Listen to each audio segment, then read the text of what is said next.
ವಿಷ್ಣು ಎನ್ನುವುದು ಕೇವಲ ಒಬ್ಬ ದೇವರ ಹೆಸರಲ್ಲ, ಅದೊಂದು ಸೃಷ್ಟಿಯ ನಿಯಮ ಮತ್ತು ಜವಾಬ್ದಾರಿಯುತ ಪಾತ್ರ. ವಿಷ್ಣುವನ್ನು ಅರ್ಥಮಾಡಿಕೊಳ್ಳುವ ಮೊದಲು ಭಗವಂತ ಎಂಬ ಪದದ ಅರ್ಥವನ್ನು ತಿಳಿಯುವುದು ಅವಶ್ಯಕ. ಭಗವಂತ ಎಂದರೆ ಒಂದು ಯೋಗ್ಯತೆ.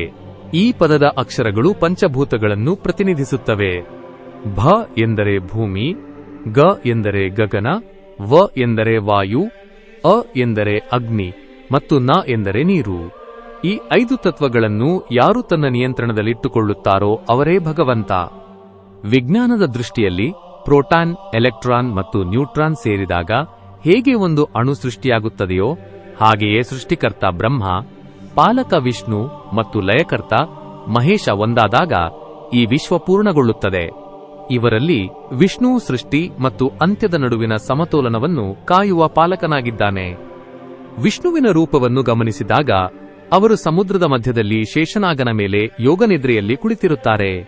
ಅವರ ಪಾದದ ಬಳಿ ಲಕ್ಷ್ಮಿ ಇರುತ್ತಾಳೆ. ಇದರ ಅರ್ಥವೇನೆಂದರೆ ಎಲ್ಲಿ ಪಾಲನೆ ಮತ್ತು ರಕ್ಷಣೆ ಇರುತ್ತದೆಯೋ ಅಲ್ಲಿ ಸಮೃದ್ಧಿಯು ತಾನಾಗಿಯೇ ಬರುತ್ತದೆ. ಶೇಷನಾಗನು, ಶೇಷ ಅಂದರೆ ಎಲ್ಲವೂ ನಾಶವಾದ ನಂತರವೂ ಉಳಿಯುವ ಅಸ್ತಿತ್ವದ ಸಂಕೇತವಾಗಿದೆ. ವಿಷ್ಣುವಿನ ವಾಹನವಾದ ಗರುಡನು ಕೇವಲ ಪಕ್ಷಿಯಲ್ಲ, ಅದು ವೇಗದ ಸಂಕೇತ.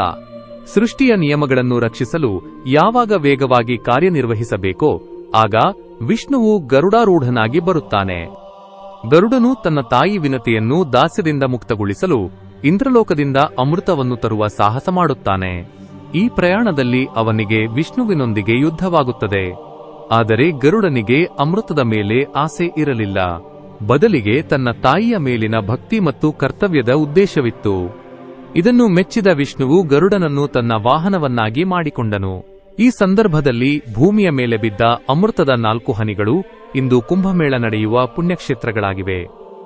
ವಿಶ್ವದ ಕಾಲಚಕ್ರವು ಸತ್ಯಯುಗ, ತ್ರೇತಾಯುಗ, ದ್ವಾಪರಯುಗ ಮತ್ತು ಕಲಿಯುಗ ಎಂದು 4 ಭಾಗಗಳಾಗಿ ವಿಂಗಡಿಸಲ್ಪಟ್ಟಿದೆ. ಪ್ರತಿ ಯುಗದ ಹೆಸರಿನಲ್ಲಿ ವಿಷ್ಣುವಿನ ಅವತಾರಗಳ ಸಂಖ್ಯೆ ಅಡಗಿದೆ.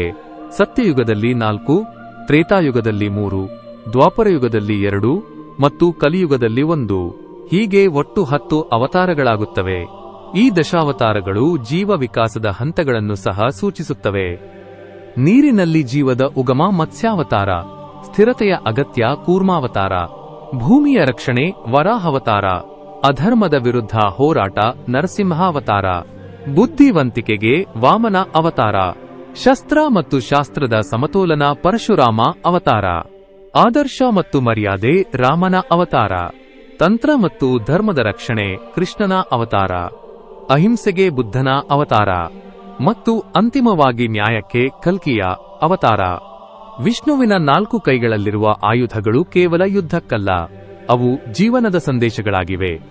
ಶಂಖ ಸಕಾರಾತ್ಮಕ ಶಕ್ತಿಯ ಜಾಗೃತಿಯ ಸಂಕೇತ, ಸುದರ್ಶನ ಚಕ್ರ ಅಹಂಕಾರವನ್ನು ಮೀರಿದ ಪರಮಪ್ರಜ್ಞೆಯ ಸಂಕೇತ, ಗದಾಯುಧ ಶಕ್ತಿಯ ಮೇಲಿನ ನಿಯಂತ್ರಣದ ಸಂಕೇತ, ಕಮಲವು ಎಂತಹ ಕಠಿಣ ಪರಿಸ್ಥಿತಿಯಲ್ಲೂ ಪವಿತ್ರವಾಗಿರುವ ಮನಸ್ಥಿತಿಯ ಸಂಕೇತ. ಲಕ್ಷ್ಮಿ ಮತ್ತು ಸರಸ್ವತಿಯರಿಗೆ ವಿಷ್ಣು ನೀಡಿದ ವರಗಳ ಕಥೆಯು ಒಂದು ಮಹತ್ವದ ಪಾಠವನ್ನು ಕಲಿಸುತ್ತದೆ. ಲಕ್ಷ್ಮಿಯ ರೂಪದಲ್ಲಿರುವ ಸಂಪತ್ತು ಅಸ್ಥಿರವಾಗಿದ್ದು ಅದು ಬರುತ್ತದೆ ಮತ್ತು ಹೋಗುತ್ತದೆ. ಆದರೆ ಸರಸ್ವತಿಯ ರೂಪದಲ್ಲಿರುವ ವಿದ್ಯೆಯು ಒಮ್ಮೆ ಲಭಿಸಿದರೆ ಅದನ್ನು ಯಾರೂ ಕಿತ್ತುಕೊಳ್ಳಲು ಸಾಧ್ಯವಿಲ್ಲ. ಆದ್ದರಿಂದ ಜ್ಞಾನಕ್ಕೆ ಸೃಷ್ಟಿಯಲ್ಲಿ ಅತ್ಯುನ್ನತ ಸ್ಥಾನ ನೀಡಲಾಗಿದೆ. ವಿಷ್ಣುವಿನ ತತ್ವವು ಶಾಂತಿ ಮತ್ತು ಯುದ್ಧದ ನಡುವಿನ ಸಮತೋಲನವಾಗಿದೆ. ಶಾಂತಿ ಸಾಧ್ಯವಿರುವಾಗ ಬುದ್ಧನಂತೆ ಶಾಂತವಾಗಿರಬೇಕು, ಆದರೆ ಅಧರ್ಮ ಮಿತಿ ಮೀರಿದಾಗ ಅಧರ್ಮದ ವಿರುದ್ಧ ನಿಲ್ಲುವ ಸಾಹಸವನ್ನು ಹೊಂದಿರಬೇಕು. ಸೃಷ್ಟಿಯನ್ನು ಸಮತೋಲನದಲ್ಲಿಡುವುದು ಮತ್ತು ಪರಿಸ್ಥಿತಿಗೆ ತಕ್ಕಂತೆ ಕರ್ತವ್ಯ ನಿರ್ವಹಿಸುವುದೇ ವಿಷ್ಣುವಿನ ನಿಜವಾದ ಅರ್ಥ. ಒಟ್ಟಾರೆಯಾಗಿ ಹೇಳುವುದಾದರೆ ವಿಷ್ಣುವಿನ ತತ್ವವು ಕೇವಲ ಪುರಾಣದ ಕಥೆಯಲ್ಲ, ಅದು ಬದುಕಿನ ಸಮತೋಲನದ ವಿಜ್ಞಾನವಾಗಿದೆ. ಸೃಷ್ಟಿಯ ಪಾಲನೆ ಎಂದರೆ ಕೇವಲ ರಕ್ಷಿಸುವುದಷ್ಟೇ ಅಲ್ಲ, ಬದಲಾಗುತ್ತಿರುವ ಕಾಲಕ್ಕೆ ತಕ್ಕಂತೆ ಹೊಸ ರೂಪವನ್ನು ಪಡೆಯುವುದು ಮತ್ತು ಅಧರ್ಮವನ್ನು ಮೆಟ್ಟಿ ನಿಲ್ಲುವುದು ಎಂದು ಈ ವಿಡಿಯೋ ಸಾರುತ್ತದೆ. ನಮ್ಮೊಳಗಿನ ಅಹಂಕಾರವನ್ನು ದೂರ ಮಾಡಿ ಜ್ಞಾನ ಮತ್ತು ಕರ್ತವ್ಯದ ಹಾದಿಯಲ್ಲಿ ನಡೆದಾಗ ಮಾತ್ರ ಜೀವನದಲ್ಲಿ ನಿಜವಾದ ಸ್ಥಿರತೆ ಮತ್ತು ಸಮೃದ್ಧಿಯನ್ನು ಕಾಣಲು ಸಾಧ್ಯ ಎಂಬುದು ಈ ಇಡೀ ಜೀವನ ಯಾತ್ರೆಯ ಅಂತಿಮ ಸಂದೇಶವಾಗಿದೆ. ಸ್ನೇಹಿತರೆ, ಇತಿಹಾಸ ಮತ್ತು ಪುರಾಣಗಳ ಇಂತಹ ಮತ್ತಷ್ಟು ಅಚ್ಚರಿಯ ರಹಸ್ಯಗಳು ನಮ್ಮ ಚಾನೆಲ್ನಲ್ಲಿ ನಿಮಗಾಗಿ ಕಾಯುತ್ತಿವೆ. ಇಂತಹ ಆಳವಾದ ಮತ್ತು ಅಪರೂಪದ ವಿಷಯಗಳಿಗಾಗಿ ಈಗಲೇ ನಮ್ಮ ಚಾನೆಲ್ಗೆ ಸಬ್ಸ್ಕ್ರೈಬ್ ಮಾಡಿ. ಮುಂದಿನ ವಿಡಿಯೋದಲ್ಲಿ ಮತ್ತೆ ಭೇಟಿಯಾಗೋಣ. ಅಲ್ಲಿಯವರೆಗೆ ಕುತೂಹಲ ಸದಾ ಇರಲಿ, ಜ್ಞಾನದ ಹಸಿವು ಹೆಚ್ಚುತ್ತಿರಲಿ. ಯುಗಾಂಶ. ಯುಗಗಳ ಇತಿಹಾಸ, ವಿಜ್ಞಾನದ ರಹಸ್ಯ, ಇನ್ಯಾರೂ ಹೇಳದ ಸತ್ಯದ ಏಕೈಕ ಅಂಶ.